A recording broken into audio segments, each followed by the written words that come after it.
My name is Nancy. I'm 36 years old, and I found out my fiancé married my sister when she posted a picture of her wedding ring on social media. Before I tell you how their own greed ended up handing me a $750,000 inheritance, let me know where you're watching from in the comments. It all started on a Tuesday. A completely normal, boring Tuesday that smelled like laundry detergent and leftover macaroni and cheese.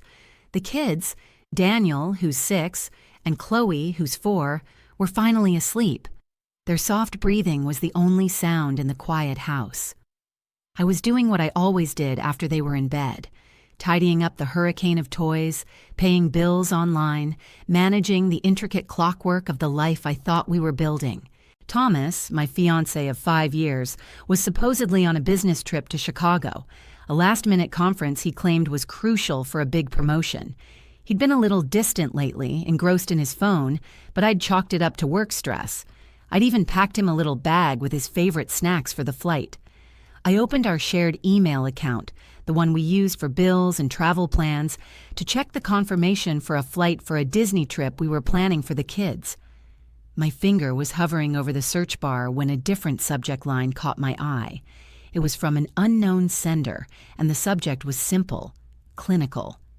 Your Las Vegas wedding chapel receipt. My blood ran cold. It was like plunging into a frozen lake. This had to be spam, some kind of identity phishing scam. But my curiosity, a sick, churning feeling in my stomach, made me click. My hand was shaking so badly I could barely control the mouse. The page loaded.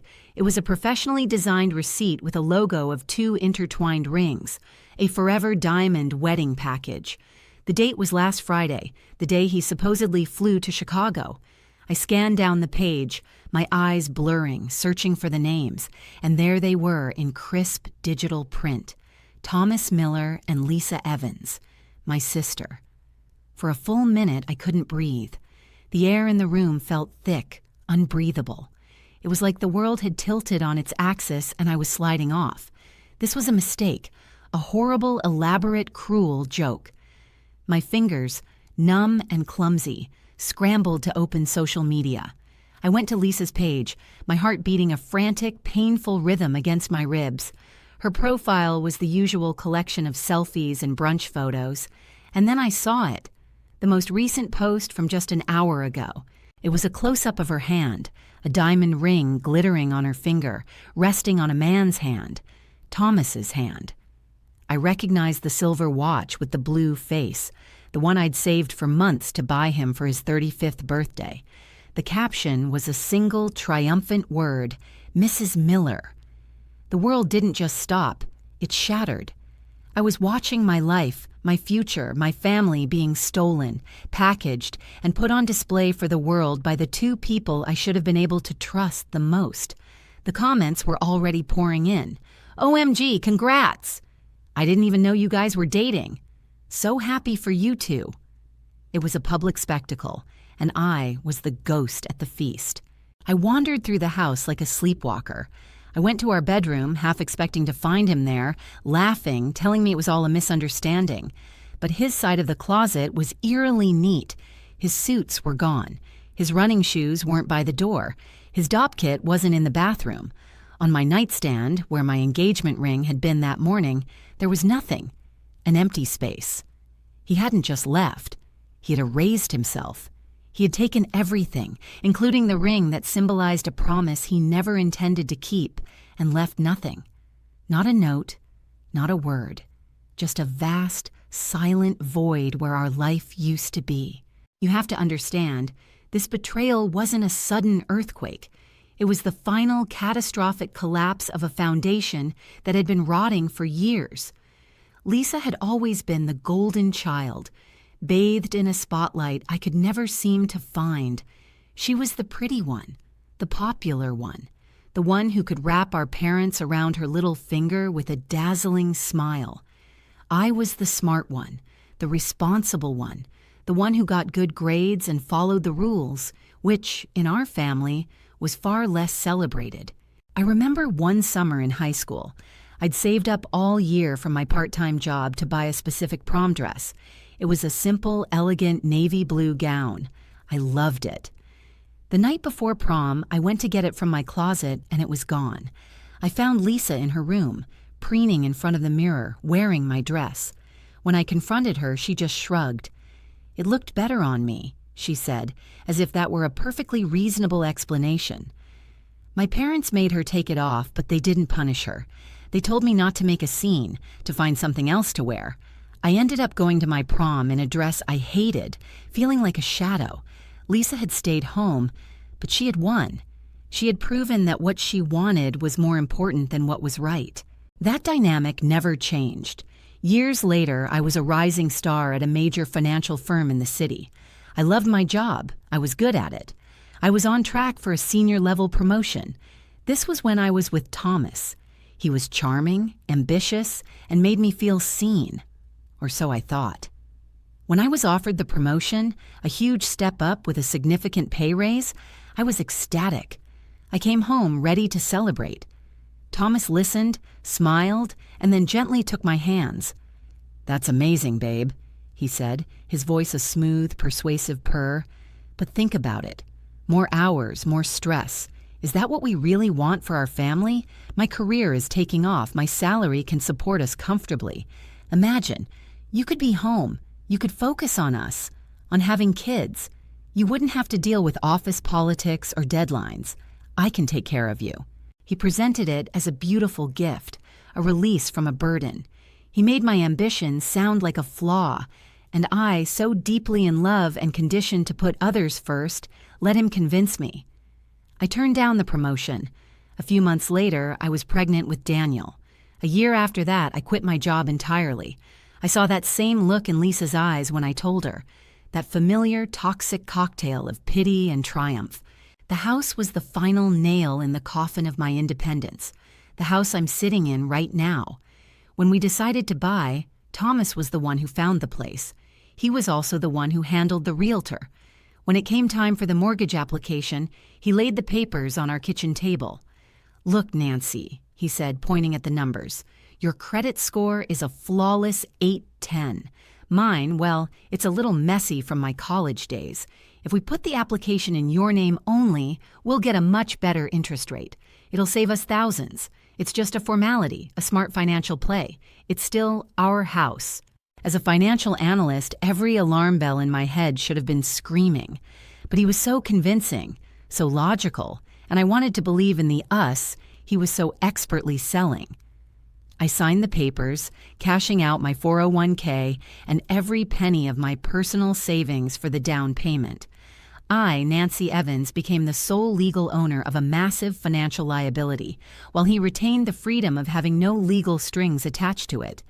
It was the perfect escape plan, and I had personally signed off on every single page. My mom was my only anchor in the storm that followed that horrible Tuesday night. She was the one who had always looked at Thomas with a healthy dose of skepticism. She never openly said she disliked him, but I'd see a flicker of doubt in her eyes when he laid on the charm. When I finally broke down and called her, my voice a ragged whisper as I told her everything, she didn't waste a single second on shock or platitudes. She was all action. "I'm on my way," she said. "Lock the doors. Don't touch the joint bank accounts until I get there. And for the love of God, do not call him. We need a lawyer." She arrived an hour later with a thermos of hot tea and the ferocity of a mother bear. While I was still numb, she was already thinking 3 steps ahead. This wasn't just a broken heart, it was a calculated demolition of my life. And she was there to help me sift through the rubble, and she was right. The next morning, I discovered he'd emptied our joint savings account down to the last cent. The betrayal was now financial, cold, and undeniably premeditated. The first call I had to make was to my sister. I don't know why, I think I just needed to hear the lie from her own mouth. I needed to hear her try to justify the unjustifiable. She answered on the second ring, her voice sickeningly bright and cheerful. "Hey sis, what's up? I was just about to call you. I have the most amazing news." I cut her off. My voice was flat, devoid of all emotion. It was the only way I could get the words out. "You married my fiancé, Lisa." The silence on the other end of the line was telling. It wasn't a guilty silence. It was an annoyed silence, the kind of silence that says, "How did you find out so fast?" "Oh," she said finally, her voice losing its fake shimmer. "That. Look, Nancy, it's not what you think." "It's not?" I asked. "You're in Las Vegas, wearing a ring, calling yourself Mrs. Miller? It seems pretty clear to me." "Okay, fine," she huffed, her defensiveness kicking in.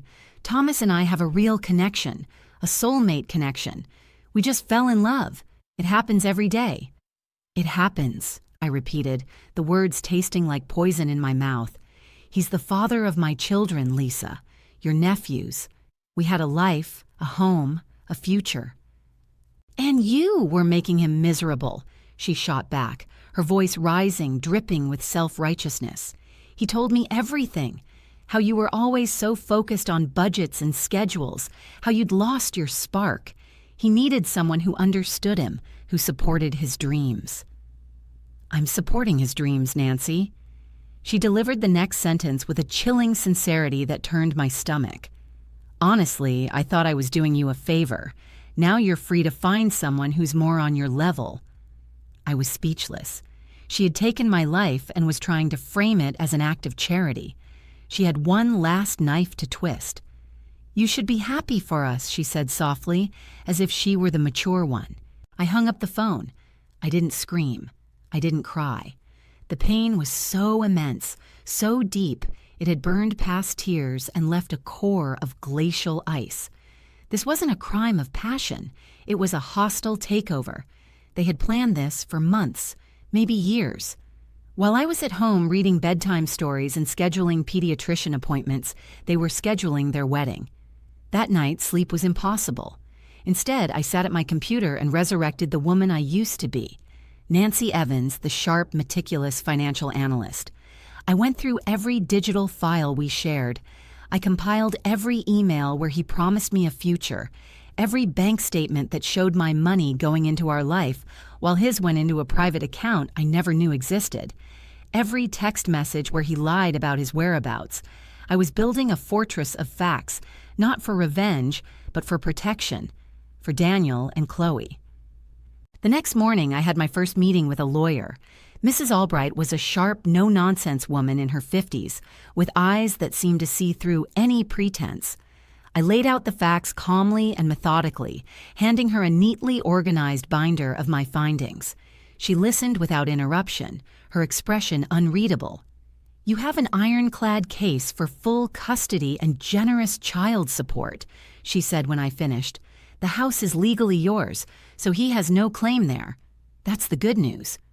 She leaned forward slightly. "The bad news is that without a marriage certificate, spousal support or alimony is off the table in this state.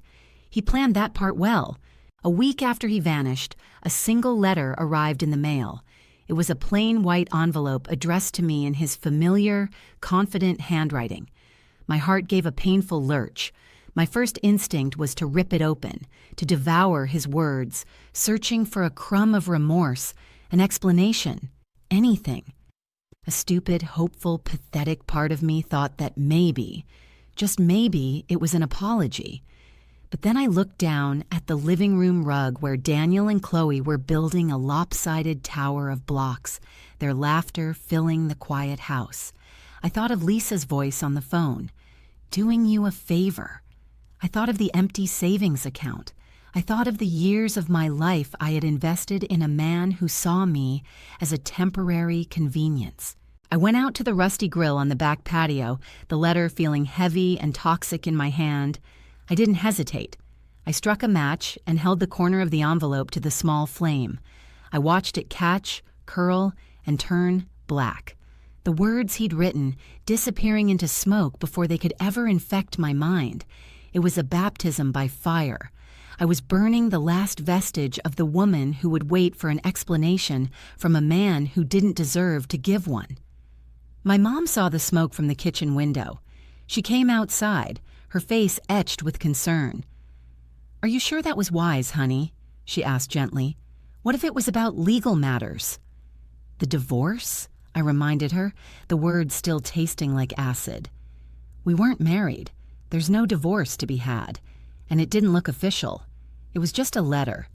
His words don't matter anymore, only his actions. And his last action was to abandon his children. That's all the proof I needed of his character. The weeks that followed were the definition of a living nightmare. My mom was my salvation. She moved into the guest room, a quiet, steady presence in the chaos. She cooked healthy meals I would have forgotten to eat. She did laundry, took the kids to the park, creating a bubble of love and normalcy that was the only thing keeping me afloat. She never once complained. She was just present. Meanwhile, I was confronting the cold, hard reality of my situation. I threw myself into the job hunt, and it was brutal. The professional world had moved on without me. My skills were 5 years out of date. My confidence was in shreds. I spent hours tailoring my resume and writing cover letters only to send them into a digital void. The rejections, when they came, were polite and impersonal. Mostly, there was just silence. The money I had left was dwindling at an alarming rate. I started a spreadsheet. The irony wasn't lost on me, tracking every single penny. I'll never forget the day I was at the grocery store. My cart was filled with the basics: milk, bread, fruit for the kids. I got to the checkout, and the total was more than I expected. I had to do the walk of shame, asking the cashier to start taking items off the bill. I put back the chicken, the small block of cheese, the orange juice. I left with just enough to get by, my face burning with a humiliation that felt deeper than the betrayal itself. One afternoon, I was trying to pay the electric bill online when the payment was rejected. Insufficient funds. I logged into my credit card account, confused. It was a joint card with Thomas, one we were only supposed to have for emergencies. My stomach dropped to my feet when I saw the balance. It was maxed out, over $10,000. I scrolled through the recent transactions: a 5-star hotel in Las Vegas, a dinner at a celebrity chef's restaurant, a shopping spree at a designer boutique. He wasn't just starting a new life, he was funding it with my credit, actively and maliciously sabotaging my financial future. He wasn't just leaving me, he was trying to bury me. It was in the middle of this suffocating desperation that I got a phone call from a number I didn't recognize. It was Megan, Thomas's mother. My heart seized. I braced myself for a lecture, for her to defend her precious son, but her voice was surprisingly gentle.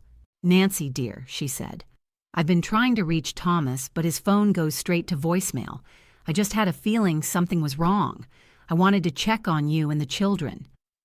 Every instinct screamed at me to unload, to tell her what her monster of a son had done. But something stopped me. Maybe it was pride. Maybe it was the last shred of the dignified woman I used to be. I took a deep breath and kept my voice steady. "We're managing, Megan," I said simply. "Thomas and I are no longer together. He moved out. It's been difficult, but the kids and I are strong." I didn't mention Lisa. I didn't mention the money, the credit card, the wedding. I just talked about the kids. How Daniel had won a reading award at school. How Chloe had started drawing these funny, beautiful pictures of our little family. Just the 3 of us, holding hands under a giant, smiling sun. "Oh, Nancy," she said, and I could hear genuine, gut-wrenching pain in her voice. "I am so sorry." We talked for a few more minutes, her asking about the kids, me keeping my answers polite and brief. "You are a good woman, Nancy," she said before she hung up. "A wonderful mother. Never forget that." I didn't think much of it at the time. I was too busy trying to figure out how to keep the lights on. I had no idea that that quiet 10-minute phone call where I chose dignity over drama was the single most important financial decision of my entire life. It happened about a month after Thomas disappeared. I had finally landed a job interview.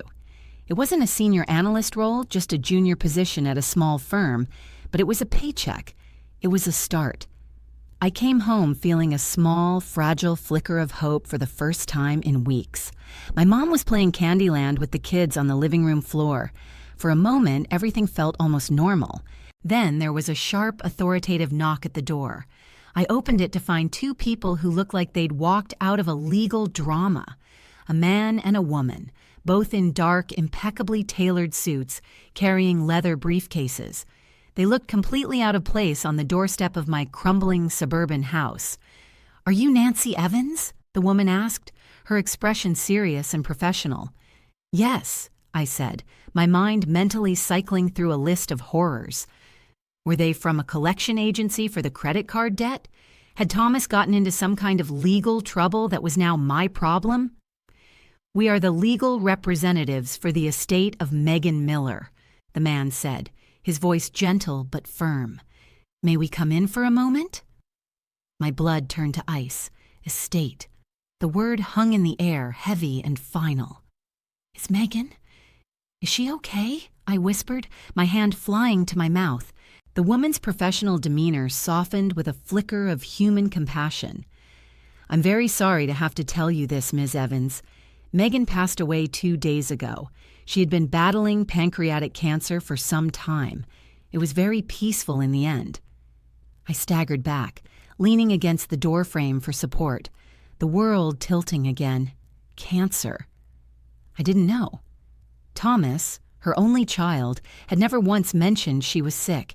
He was getting married in Las Vegas while his mother was dying. The lawyers stepped inside, their presence filling my small foyer. The woman handed me a thick, cream-colored envelope. "Megan made some significant last-minute changes to her will," she explained. She was very specific and very clear about her final instructions. My hands were shaking so badly I could barely break the seal on the envelope. Inside were 2 documents. The first was a multi-page letter written in Megan's elegant, looping handwriting. "My dearest Nancy," it began. "If you are reading this, it means my time is up. I am writing to you from my hospice bed, and there are things you need to know. My greatest regret in this life is the profound pain my son has caused you. After our phone call a few weeks ago, I knew in my soul that something was deeply wrong. You were too composed, too dignified. It was the kind of strength a woman only finds when she has been through hell. I confronted Thomas. I called him, and he was evasive. I pressed him. He's not a good liar when he's cornered. Nancy," he broke down. He told me everything about his affair with your sister, about abandoning his beautiful, innocent children, and he told me about his disgusting plan to secure his inheritance before leaving you with nothing but debt. I had to read that line 3 times. His plan was real, a conscious, deliberate strategy. The letter continued. "The worst part, the part that broke my heart completely, was when he confessed he had sent you a letter begging you to lie for him, to put on a show and pretend you were still a happy family when I came for one final visit. He needed you to help him defraud his own dying mother. He was furious that you hadn't responded. He couldn't understand why you wouldn't help him. He saw it as you being petty, not as you having integrity. When he told me that, Nancy, I saw with perfect, terrible clarity who my son had become. And I saw who you are, a woman of grace, strength, and unwavering character. In that moment, I knew what I had to do. My son made his choice. Now I have made mine." My eyes were so blurred with tears I could barely see the second document. I wiped them on the back of my hand and picked it up. It was a cashier's check made out for $750,000. My mind couldn't process the number at first. The string of zeros seemed to stretch on forever. It looked like a typo. It was issued not to my name, but to a newly formed entity, the Evans Children's Trust. The lawyer spoke gently, bringing me back to reality. Megan was very clear. She liquidated a significant portion of her stock portfolio and other assets in her final weeks. She wanted the funds to be immediately available to you and the children, structured through an irrevocable trust that your ex-fiancé, Mr. Miller, cannot touch under any circumstances. She named you the sole trustee. It's all yours, Nancy. College fund for your children, security for your future, a way to pay off this house. It's what she wanted. I sank down onto the bottom step of my staircase, the letter and the check clutched in my hand. The paper was cool against my skin. It wasn't just money. It was validation. It was justice. It was a mother's love reaching out from beyond the grave to protect the family her own son had tried to utterly destroy. My mom, who had been standing silently in the doorway to the living room, came and wrapped her arms around me as I finally allowed myself to sob. Not for the loss of Thomas, but for the loss of Megan, and for the overwhelming kindness she had shown me. The phone rang less than an hour later. The caller ID showed a number I didn't recognize, but I knew. I just knew. I almost didn't answer, but a new steely resolve was hardening inside me. I wanted to hear it. I needed to. His voice wasn't sad, wasn't remorseful. It was a guttural snarl of pure rage. "What did you do?" he spat. No hello, no preamble. "What the hell did you say to her?" I took a long, deep breath. My tears were gone. All that was left was a quiet, serene strength that felt unbreakable. "I didn't say anything, Thomas," I said, my voice as calm and cold as a frozen lake. "Don't lie to me," he screamed, his voice cracking. "I just talked to her lawyers. They told me she left everything to you and the kids. That was my inheritance. Mine. I was her son." "Was it?" I asked. "Your inheritance? Or was it just your last payday before you disappeared for good?" "I wrote you a letter." He was practically shrieking now, his voice a pathetic, desperate whine. "I explained everything. It was a business plan. All you had to do was play along for one visit, one dinner. We could have split it. I would have given you half, but you were too stupid or too selfish or too proud to even open the letter. And there it was, the full confession, ugly, greedy, and pathetic, spilling from his own mouth in a torrent of rage. He hadn't wanted me, hadn't wanted his family. He'd wanted an accomplice. "The letter, Thomas," I said, and I could feel a slow, cold smile spreading across my face. It wasn't a happy smile, but it was a victorious one. "I don't know what you're talking about. I never received a letter, but it seems your mother saw you for exactly who you are. And now, thanks to you, so does everyone else." I could hear his choked, ragged gasp on the other end of the line. Before he could form another word, another lie, another accusation, I hung up. The aftermath was both ugly and deeply, profoundly satisfying. My lawyer, Mrs. Albright, was practically giddy when I played her the voicemail Thomas had left in his rage, repeating his entire confession. "This is a legal gift, Nancy," she'd said. "This not only solidifies your position regarding the trust beyond any shadow of a doubt, but it also gives us significant leverage." He and Lisa tried. Of course they did. For a few weeks, my phone was bombarded with their desperation. They called, they texted, they sent rambling, incoherent emails. They even showed up at my house one night, standing on my porch looking haggard and thin. Thomas tried to appeal to my logic, talking about what was fair. Lisa tried to appeal to my heart, tears streaming down her face. "We're family, Nancy," she sobbed. "You can't do this to us. Think of everything we've been through." I looked at the woman who had shared my childhood bedroom, who had worn my prom dress, who had stolen my future, and I felt nothing. Nothing but a vast, empty distance.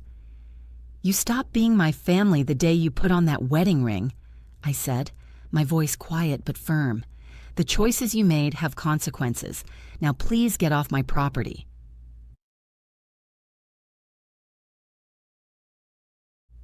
I closed the door, locked it, and had Mrs. Albright issue a restraining order the next day. That was the last time I saw either of them in person. The next 6 months were about rebuilding, but this time it was on my own terms, with my own materials. I didn't have to take that first desperate job offer. I waited. I polished my resume, I networked, and I landed a position as a senior financial analyst at one of the top firms in the city. It was a job that challenged me, excited me, and came with a fantastic salary and a deep sense of respect. The money from Megan's trust sat safely in an investment account, growing. It was the kids' college fund, their safety net, their future, untouchable and secure. The very first thing I did with my own new salary was pay off the mortgage on my house. My house. The feeling of walking into a home that was truly and completely mine, free of debt or obligation, was a form of security I never knew was possible. But my transformation wasn't just about money. It was about reclaiming my power and my purpose.